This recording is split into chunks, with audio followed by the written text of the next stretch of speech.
Welcome back. Big news today. The Supreme Court strikes down a huge chunk of President Trump's tariff agenda. 6 of the 9 justices, including 2 appointed by Trump, declaring his tariffs illegal. This is a ruling that's getting a lot of reaction tonight and will have a huge impact on Americans.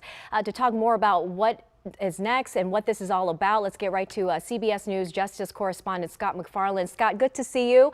Nearly 1 year after President Trump announced those sweeping tariffs, which is one of the key hallmarks of his second term, the High Court striking it down today. The president responded with fury to the ruling earlier today, saying in part he is deeply disappointed and said he's ashamed of certain members of the court. What does today's ruling mean, and how big of a setback is this for his administration?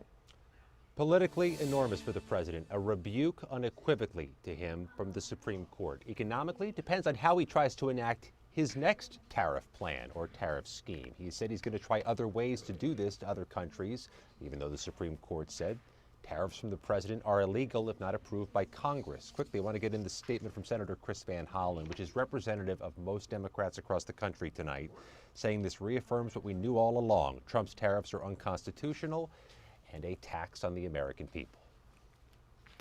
You know, sharp reactions across the board. We heard from lots of small business owners to lawmakers. How are lawmakers reacting to the news?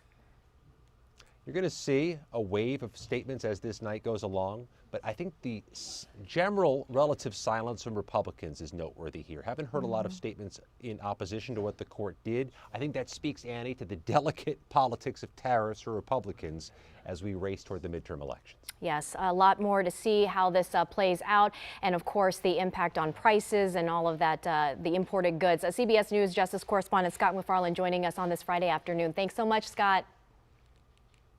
WUSA 9 Weather